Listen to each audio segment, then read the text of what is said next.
When we talk about elections in this country, most people picture the big ones: presidents, senators, or maybe even governors if they're feeling especially informed.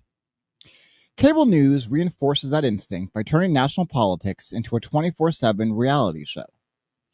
But the elections that often have the most direct impact on whether your kid's school has enough teachers, whether your rent spikes, or the tone of your local criminal justice system, those are not happening in Washington, D.C.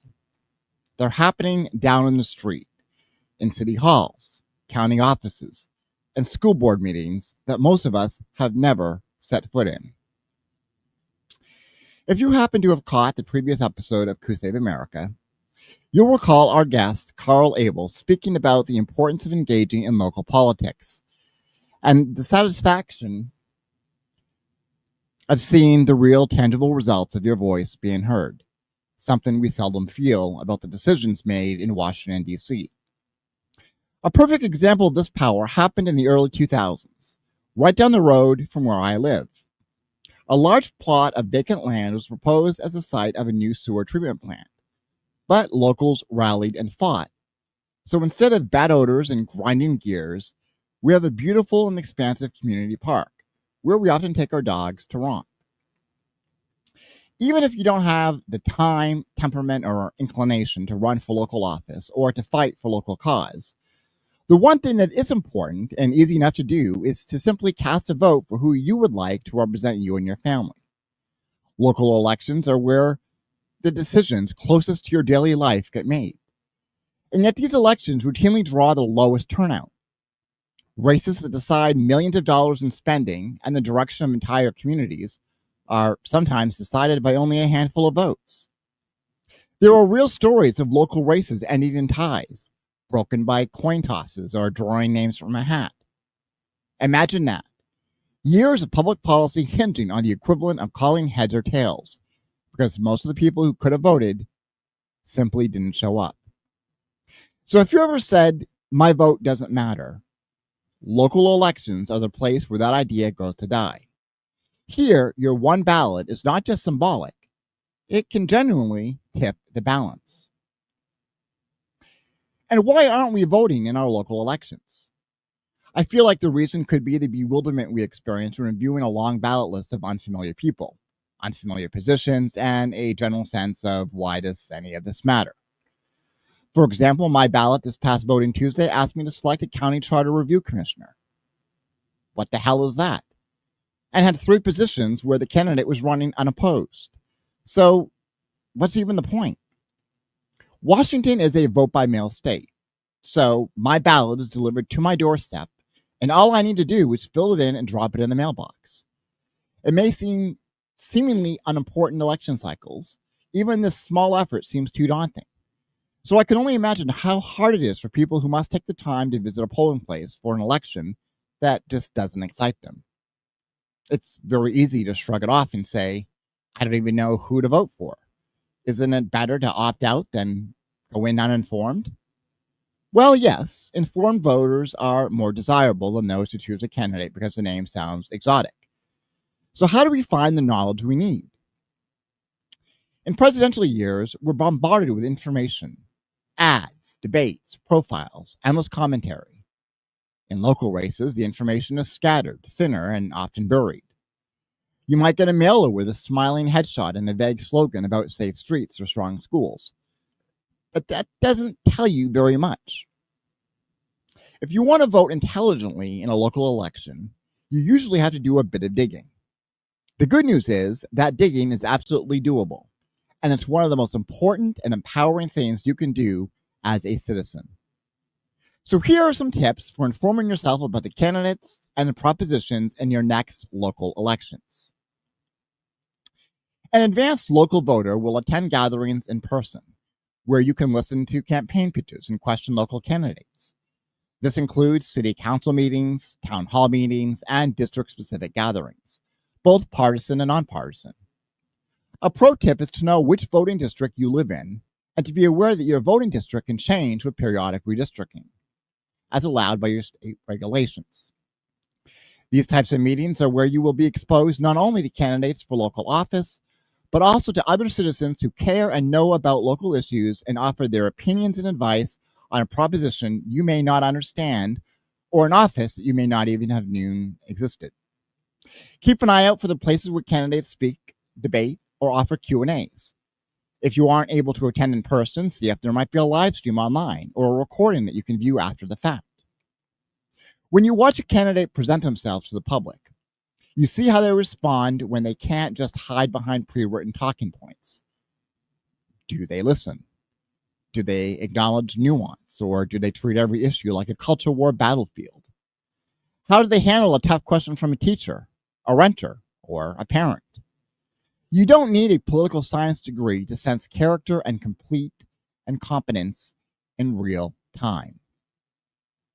At an intermediate level, a person can easily familiarize themselves with candidates on a local ballot by spending some time on their computer, or even Googling from their cell phone. Start with the basics. Who are these people? Most candidates, even for small local offices, now have campaign websites or at least a Facebook page. Go there. Read their biography. What have they done before this? Have they served on a PTA or a neighborhood advisory board? Have they been involved in local nonprofits, small business associations, labor organizing, or community advocacy? Or did they just appear out of nowhere with an expensive yard sign and a campaign with very little history? A candidate's story absolutely matters. Someone who's been showing up to school board meetings for the last 5 years, pushing for better funding, is very different from someone whose first interaction with a school district is running to oversee it. That doesn't automatically make one better than the other, but it gives you context. And here, context is everything. If a candidate is already in office or has previously held public office, you have even more valuable resources: their record. Campaign promises are cheap. Votes, attendance records, and actual outcomes, however, are not. City councils, school boards, and other bodies keep minutes and voting records. Many local governments even post them online. You can see how often an incumbent shows up, which issues they champion, and how they voted on things that mattered to you, such as police contracts, development deals, school closures, mask policies, and even library funding. We like to say people can change, and that is absolutely true. But in politics, past behavior is often the best predictor of future conduct. If an incumbent talks about transparency but consistently votes against open government measures, well, that's important. If they campaign on supporting schools but repeatedly supported budget cuts, that's important too. Don't let a slick slogan override a documented pattern. And then, of course, there's money. Even at the local level, campaigns absolutely run on it. And the question, who is paying for this, is never a trivial one. Campaign finance records are public. At the state level, and often at the city and county level, you can look up who is donating to whom. You may find that a candidate is funded mostly by small contributions from individual residents. You may also find that their campaign is heavily bankrolled by real estate developers, corporate PACs, law enforcement unions, or even a particular industry. Now, having big money donors doesn't automatically make a candidate corrupt or untrustworthy, but it does tell you who has a special interest in seeing them elected. You're allowed to ask yourself, if elected, whose calls will they return first? Which priorities are likely to get attention? Follow the money isn't cynicism. It's just basic due diligence. Beyond biography, record, and donors, there are the ideals a candidate claims to stand for. Their platform.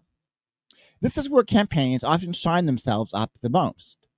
Every candidate is for safe neighborhoods, good schools, and responsible spending. What you're looking for is specificity. When they say they care about public safety, do they only talk about expanding police budgets? Or do they also mention mental health services, violence prevention programs, and housing stability? When they talk about schools, do they mention test scores and discipline? Or do they speak concretely about class sizes, teacher pay, and curriculum freedom? Look at their issues page. Listen to them in interviews or forums. Check how they speak on social media. Do they engage respectfully with people who disagree? Or do they attack and belittle? Do they answer questions or just repeat slogans? Social media can be noisy and distorted, but it's often a decent window into how a candidate thinks, who they interact with, and what they choose to highlight. You're not just electing a set of bullet points, you're electing a temperament, a style of leadership.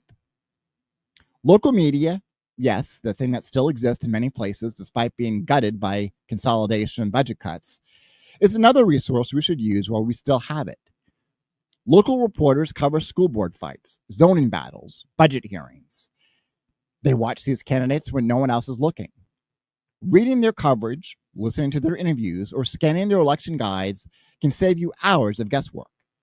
And when a candidate misleads or contradicts themselves, it's quite often a local journalist who's got to catch that. If all of this voter research seems, daunting, you can challenge yourself and set aside 30 minutes per day in a week before an election. Or start small and select a single office or position to focus on as you get to know the candidates. Finally, you can always resort to the basic introductory voting tactic of copying the choices of a trusted group or individual. Many civic organizations vet candidates and make endorsements. You might trust the judgment of your union or your district chapter of a partisan state organization, or of your father-in-law who shares your values and has done his own research into local candidates. Look, there isn't just a single formula that works for everyone, but there are some reliable ways to ground your decision in more than vibes and party labels. Think of these as practical tools for deciding your vote in a local election. All of this leads to one quiet personal moment. You, alone with your ballot. That's where you take everything you've seen and heard and ask a simple question. Which of these people is most likely to move my community in the direction I believe is right? Not perfectly, not on every issue, but most likely. That's what voting in a local election really is. It isn't a loyalty test to a party. It isn't a personality contest or a chance to reward the person with the biggest sign or the catchiest tagline. It's a decision about stewardship. Who will you trust with power over your schools, your streets, your safety, and your shared resources?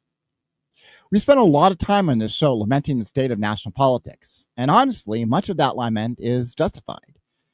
But if we ignore what's happening close to home, we are surrendering one of the few arenas where our participation is most potent. Your city council member might never get a primetime slot in a cable news show. Your school board trustee won't trend on social media. But they will, very concretely, influence the air you breathe, the taxes you pay, the options your children have, and the dignity or indignity built into your local systems. So here's the editorial point beneath all of this. Voting in local elections is not extra credit. It is the core assignment of democracy. If you're exhausted by the shouting match at the national level, one of the healthiest things you can do is turn your attention to what's happening right where you live. Learn the names in your local ballot. Do a little homework.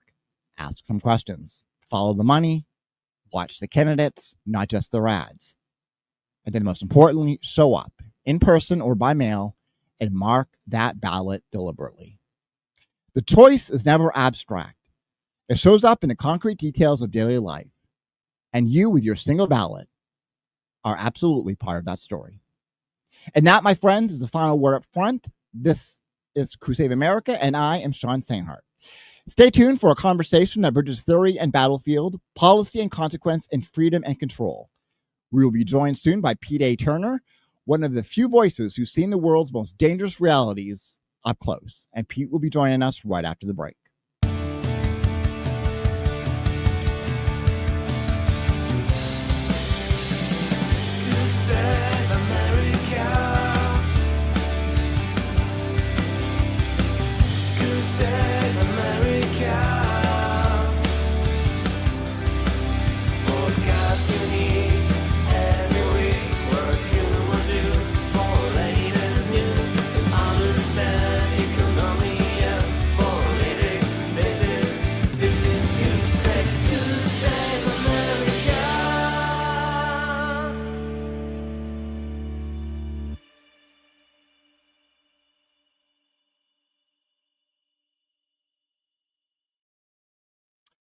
Pete A. Turner is the executive producer and host of The Break It Down Show, a podcast that features interesting people doing fascinating things. He is also a former U.S. Army counterintelligence agent with over 1,000 missions in conflict zones in a variety of countries, including Bosnia, Egypt, Iraq, and Afghanistan. By leveraging trust and professional level cultural intelligence, Pete gained access to host national leaders, tribal elders, and religious scholars. This access led to understanding the individual needs and challenges of these reclusive and uncooperative groups. Familiarizing with these factions led Pete to fresh insights and partnerships previously unavailable to deployed U.S. elements. Pete Turner holds a BA in mass communication and an MA in organizational management.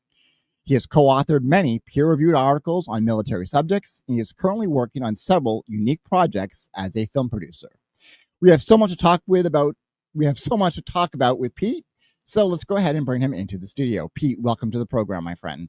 Hey, man, thank you for having me on. It's a real delight to be here with you. And look, so from one show producer to another, Sean, I know what it takes to do this stuff, but that monologue, man, just to write that and have it rock, my hat's off to you. Thank you for having me on. And everybody watching, thank you all. There's a lot of things you could do, but you're here talking with us, so I'm going to do my best to pay the bill and give you guys something interesting and hopefully something you haven't heard before. Great. Well, it's great to have you. I'm a big fan of your podcast, so it's great to have you here. I guess I kind of wanted to start. I understand you have a hard out at about 3:00, right? Yeah. So I guess I kind of wanted to start with, in your view, what do you think is the single most misunderstood aspect of this whole Russia-Ukraine war? Single most misunderstood thing is, I would say there's a lot to talk about with that. The thing I'm going to pick is just the amount of corruption that goes into the Ukrainian side of the equation. Yes. Oh, yes. It is a mess. It is so messy that it's hard for, I'll say, Western companies to want to invest because the courts are corrupt. So the court system itself is corrupted. So you can exit that court and go to a greater European court, get a finding in your favor, not necessarily enforceable in Ukraine.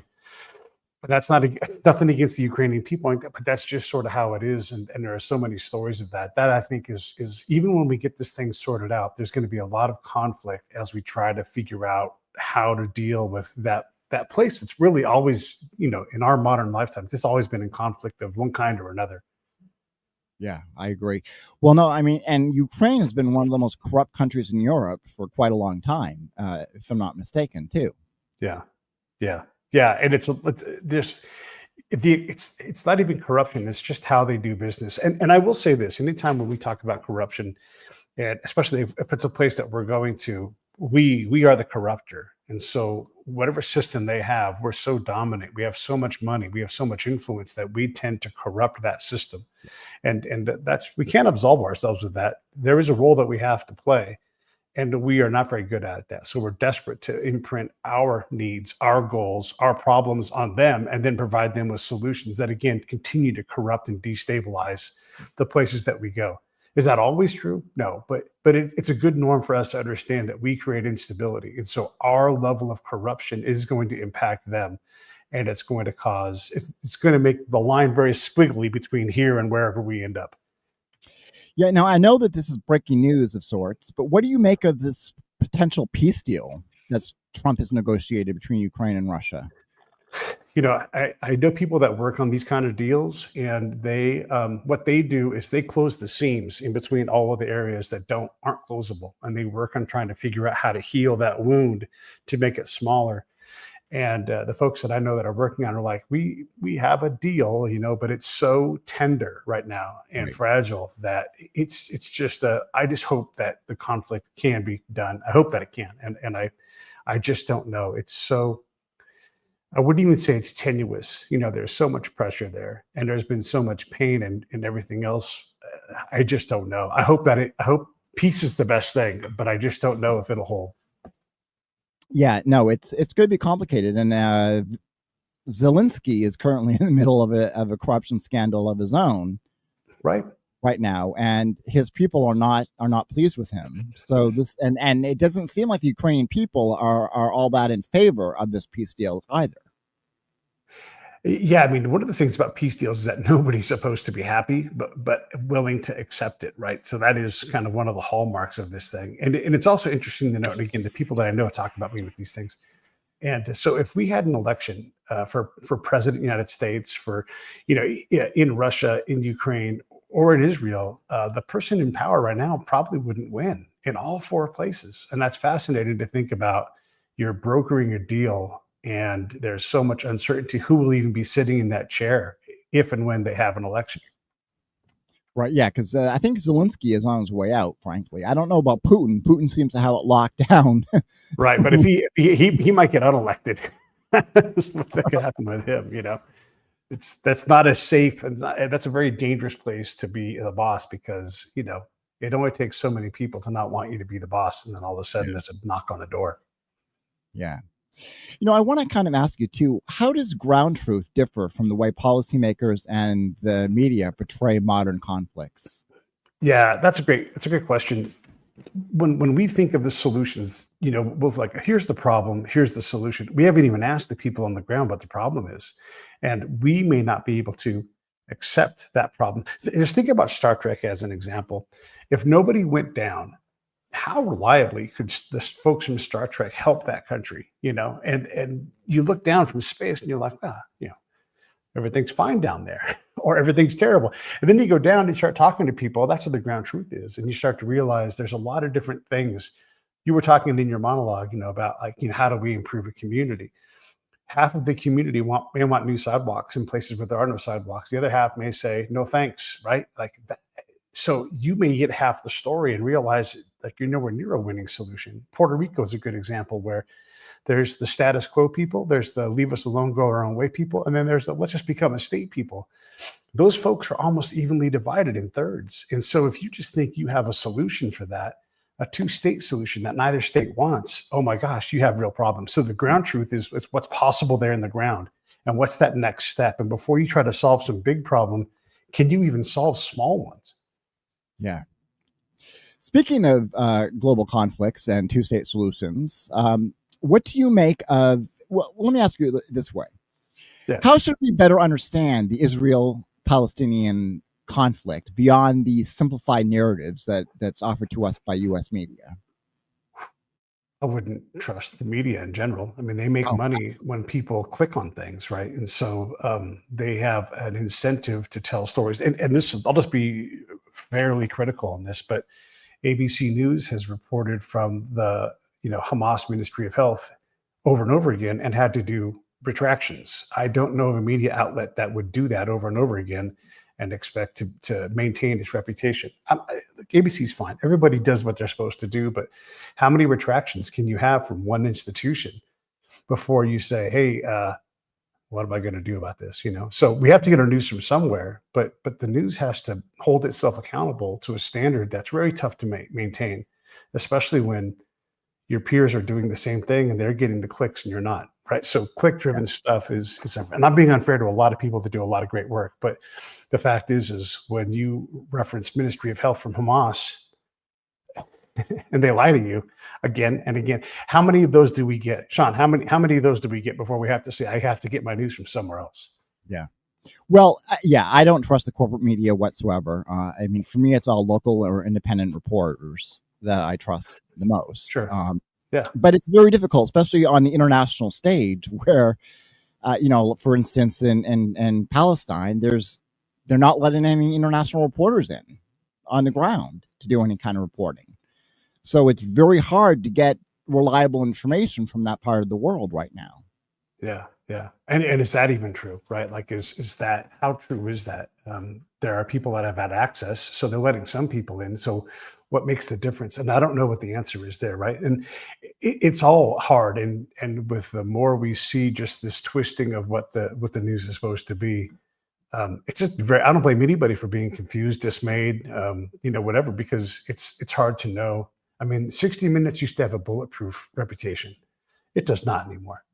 Pick your reasons, pick whatever it's going to be, but they lost that a long time ago. They used to be required watching, and they're not. Yeah.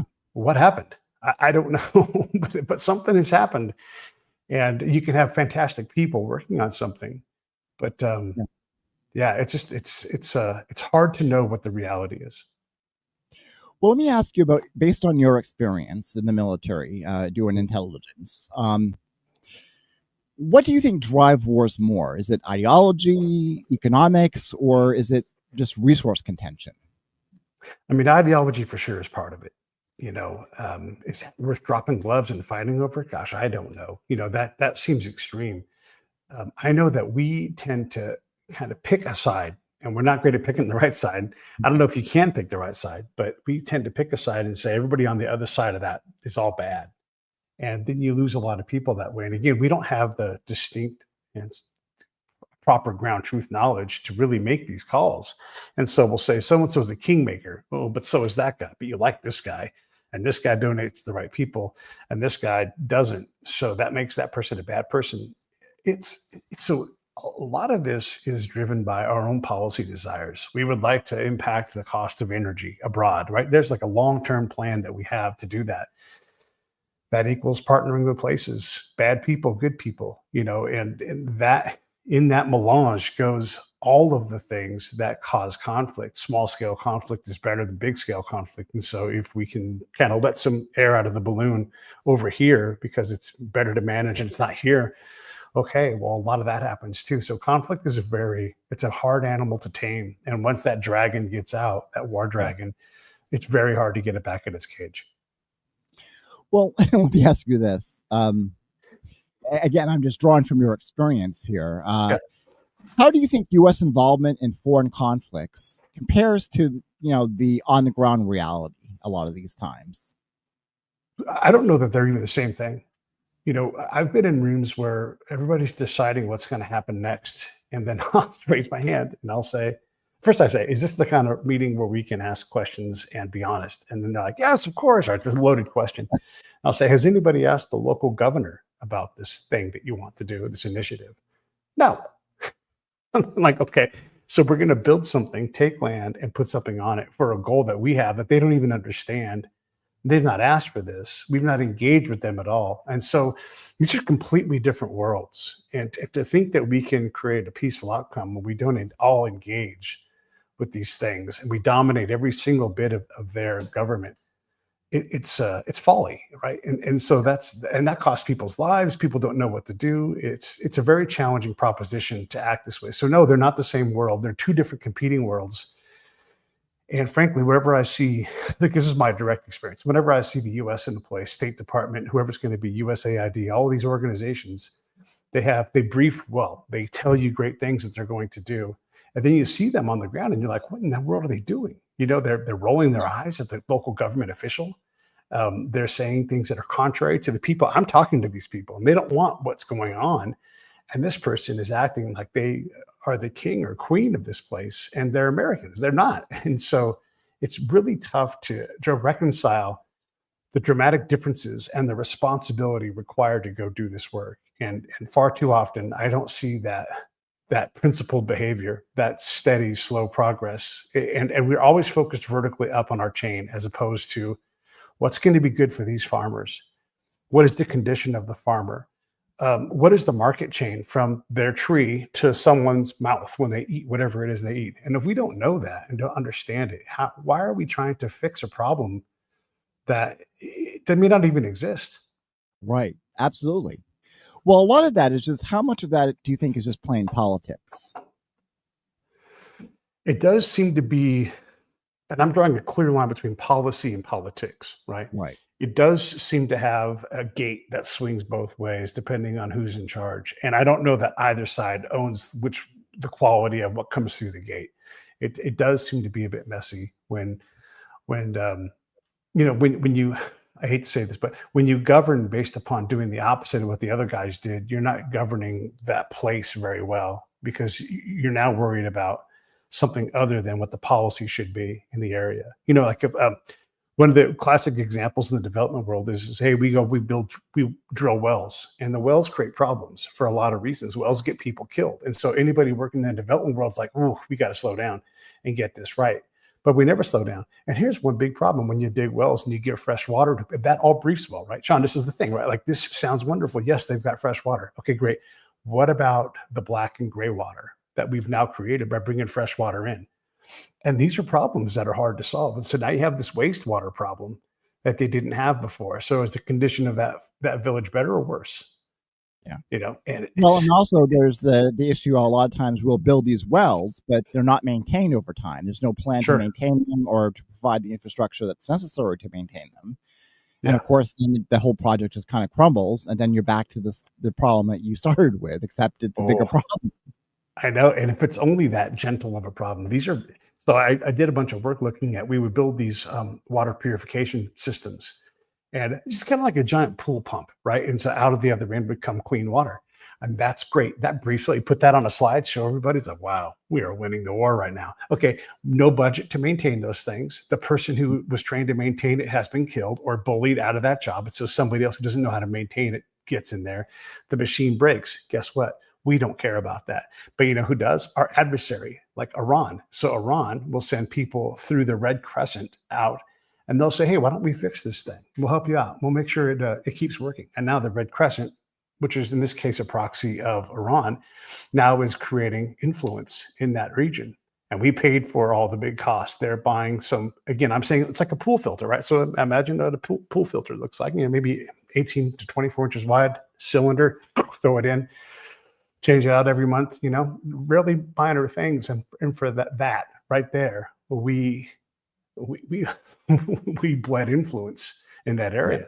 And that's the ground truth, right? So we build this thing. They say, look how dumb the Americans are. Here's 25 of these filters. I'll come by every month, make sure they're changed. How much influence just changed in that area? Well, we don't know because we don't bother to look. Yeah. Yeah, no, it seems like we constantly fail to learn these lessons. And it's are we failing to learn the lessons, or are we just refusing to learn the lessons? Well, I mean, the lessons are there, and they've often been the same lessons from conflict to conflict. So I'm afraid it's the latter rather than the former, because we know there's all kinds of people. I'm not saying anything new. In the development world, people know. They're like, don't drill wells. Stop doing that. Stop forcing us to do this. And then here's the other thing about the wells, right? There's a whole all these things are multi-problem problems. So we go out and we drill a well. Don't ask anybody where they want it. We just know that there's water there. And so we're just going to compel, right? And so now someone like me has to go back and they're like, hey, how come you guys don't use that well? They're like, well, you understand, you guys built that well. When we show up to it, that means that we're working with the Americans, and that's dangerous for us. Or we will look at them and say, they're so stupid, these stupid people. And we'll look down on them and I'm saying it how I've heard people say it. They got contempt for the people that we're trying to help. And it shows everywhere they go. So I'll see these guys, I'll identify them. I go to the boss and I'm like, hey, these guys are showing contempt towards the locals. I'd prefer, since I'm out there, that they don't hang around, because I don't want to get them blown up, because the people will tell me that, hey, Pete, you need to stay away from the patrol today. Okay. I mean, I won't stay away, right? Because that's not my job is to be there. But I'm reporting, trying to keep people safe. That's part of my job, right? And so if I've got people openly spreading their open contempt for the Afghans in this case, then we have got to get that person off the battlefield. Yeah. What do you think the average person completely misunderstands about espionage?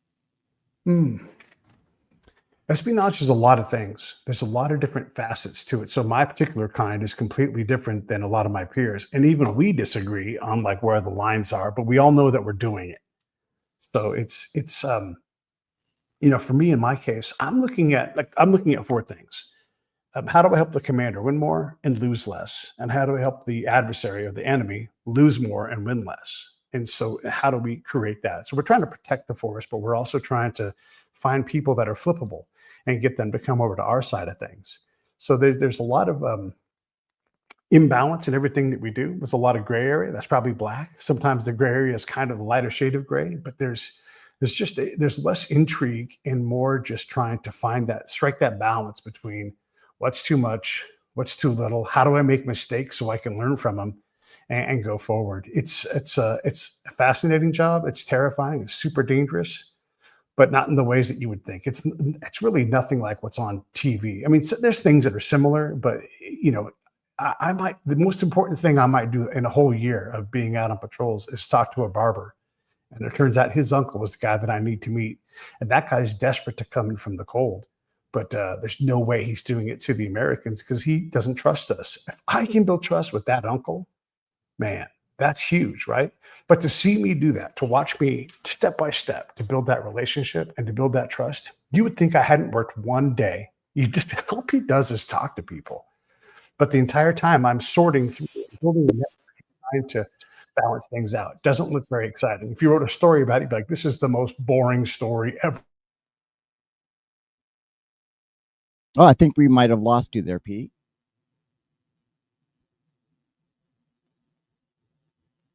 Maybe it's on our end.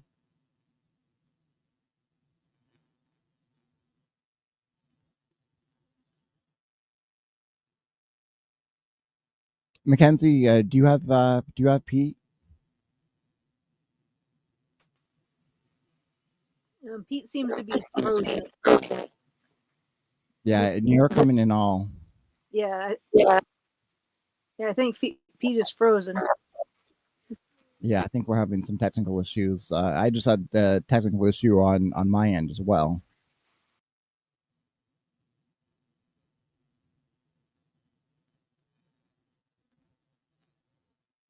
Okay, it looks like we are going to end the show early. Sorry for the technical issues that we're having today. Well, give Pete a minute to come back in. Maybe he's gone out and he's coming back in. Okay, we'll give him just a minute here. If he doesn't come back in, then we will be ending the show. Sorry, everybody. It happens. We have technical issues quite often. That is just the nature of the business, folks. Problems and such.